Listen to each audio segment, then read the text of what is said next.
नमस्कार दोस्तों, civil academy के यूट्यूब चैनल पर आप सभी का बहुत-बहुत स्वागत है। और आज की चर्चा में मैं हूँ आपकी होस्ट सीमा। आजकल जैसा आपने देखा होगा कि अभी हाल ही में श्रीलंका के जो आपके प्रधानमंत्री हैं, महिंद्रा राजपक्षे, उन्होंने अभी-अभी इस्तीफा दे दिया है।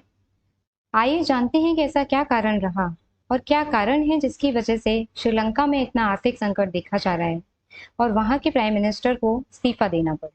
तो चलिए आज की चर्चा में डिस्कस करते हैं कि क्या कारण है इस इकोनॉमिक क्राइसिस के जो श्रीलंका में अभी देखने को हमें मिल रही है। सबसे पहला कारण अगर मैं आप लोगों को बताना चाहूँ तो यह है ह्यूज इंफ्रास्ट्रक्चर डेप्ट। ह्यूज इंफ्रास्ट्रक्चर डेप्ट सबसे बड़ी समस्या है इकोनॉमिक क्राइसिस की जो आज हमें श्रीलंका में देखने को मिल रही है। श्रीलंका की अगर बात करें तो उसने हमेशा चाइना लेड डेवलपमेंट का जो मॉडल है, ग्रोथ का मॉडल है, उसको फॉलो किया है। दैट मीन्स कि उसने अपने यहाँ के डेवलपमेंट के लिए चाइना से काफी सारा डेप्ट लिया। जैसे फॉर एग्जाम्पल हम्बनटोटा पोर्ट का डेवलपमेंट, उसके डेवलपमेंट के लिए चाइना से लोन लेता है, लोन को चुका नहीं पाता है और उसके लिए फिर से और लोन लेता है। यानी एक विशियस साइकिल बनता जाता है डेप्ट का, रेंट का और इंटरेस्ट पेमेंट का। और इसी कारण इंफ्रास्ट्रक्चर के लिए लिया गया जो हैवी लोन है, इसकी वजह से आती है इकोनॉमिक क्राइसिस जो श्रीलंका में आज हमें देखने को मिल रही है। सेकेंड, इसका मेन जो इम्पैक्ट हो सकता है दैट इज कोविड का इम्पैक्ट। देखिए, यूं तो हर एक अर्थव्यवस्था, विश्व की चाहे कोई भी अर्थव्यवस्था की हम बात करें, सभी अर्थव्यवस्थाएं कोविड के इम्पैक्ट से या कोरोना के इम्पैक्ट से प्रभावित हुई हैं। लेकिन श्रीलंका यहाँ पर एक यूनिक एग्जाम्पल है जो सबसे ज्यादा प्रभावित हुई है कोविड की, आप कह सकते हैं कोविड के प्रभाव से। इसके पीछे कारण यह है कि श्रीलंका पूरी तरीके से टूरिज्म बेस्ड इकोनॉमी है, यानी पर्यटन पे डिपेंड करती है वहां की अर्थव्यवस्था। मोस्टली जो अर्थव्यवस्था है वो पर्यटन पे निर्भर करती है। और कोविड के दौरान अगर कुछ सबसे पहले बंद हुआ था तो दैट वाज द टूरिज्म। तो इस वजह से वहां पे कोविड का इम्पैक्ट हमें सबसे ज्यादा देखने को मिला इकोनॉमिक पॉइंट ऑफ व्यू से अगर हम बात करते हैं तो सेकेंड रीजन है इम्पैक्ट ऑफ कोविड। और बाद में भी जैसे कोविड गया तो वहां की अर्थव्यवस्था इससे उभर नहीं पाई है। ये भी एक कारण है जिस वजह से वहां पे इकोनॉमिक क्राइसिस ने जन्म लिया। अगर एक तीसरे कारण की मैं बात करूं तो that is remittance dropped. Remittance drop यानी रेमिटेंस कम हुआ है। इसका मतलब ये है कि श्रीलंका में जो लोग श्रीलंका के हैं वो बाहर जो रहते हैं वो अपने यहाँ पर कुछ ना कुछ खर्चा पानी भेजते हैं, उसे हम रेमिटेंस कहते हैं। तो किसी भी देश के लोग अपने देश में बाहर काम कर रहे हैं, अपने देश में जो भी पैसा भेजते हैं उसे हम रेमिटेंस कहते हैं। और श्रीलंका में ये रेमिटेंस बहुत तेजी से गिरा है जिसके कारण वहां पर इकोनॉमिक क्राइसिस आई है। यानी एक के बाद एक इकोनॉमी में जो कंट्रीब्यूट करने वाले आपके पिलर्स थे वो हमें गिरते हुए नजर आते हैं श्रीलंका में। एंड दैट इज वाई वहां पर इतनी बड़ी इकोनॉमिक क्राइसिस जन्म लेती है, जिसकी वजह से वहां का जो डेमोक्रेटिक सिस्टम है या वहां का हम बात करें जो पॉलिटिकल सिस्टम है वो कोलैप्स कर गया है। नेक्स्ट एक और मेन और मेजर रीजन हो सकता है that is misguided policy of authorities या मिसगाइडेड प्रोग्राम्स ऑफ अथॉरिटीज।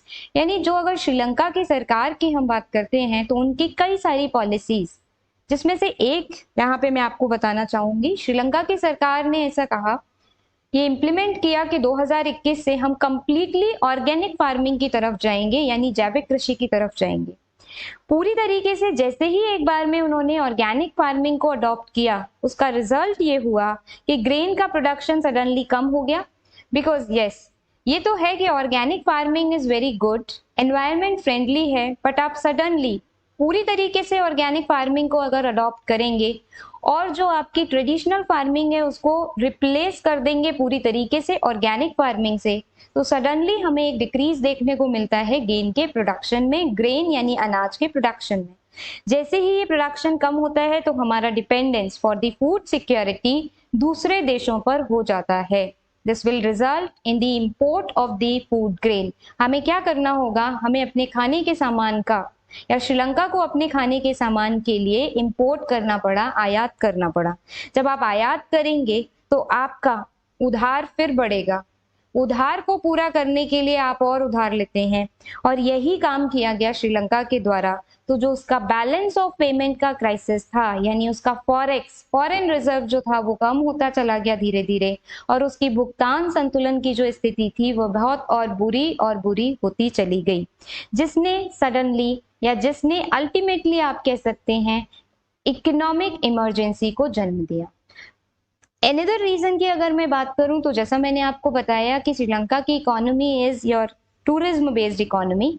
वहां पर ईस्टर या वहां पर जो ईस्टर फेस्टिवल होता है उस दौरान वहां पर 2019 में एक बॉम्बार्डमेंट हुआ, जिसकी वजह से अब वहां पर लोग टूरिज्म के लिए नहीं जा रहे हैं। तो terrorism would be a one cause, जो वहां पर टेररिस्ट अटैक हुआ इन 2019 में, that also somehow destroy the economy of Sri Lanka. That is why वहां पर आज हमें इकोनॉमिक क्राइसिस देखने के लिए मिलता है। So these were some major reason जिनकी वजह से हम कह सकते हैं कि we are seeing economic crisis in Sri Lanka. Now Sri Lanka के इस क्राइसिस का परिणाम ये तो नहीं पता, ये आपकी परिस्थितियां ही बताएंगी, लेकिन भारत का जो अपना स्टैंड है that is very clear. Bharat का जो अपना पक्ष है वो बिल्कुल साफ है। भारत ने कहा है, हाल ही में अभी हमारे यहाँ से प्रधानमंत्री जी ने कहा है कि हम श्रीलंका में किसी भी तरीके की फोर्सेस को नहीं भेजेंगे, जैसा कि लिट्टे के समय पर भेजा गया था। इस बार हम किसी भी तरीके की फोर्सेस श्रीलंका में मदद के लिए नहीं भेजेंगे।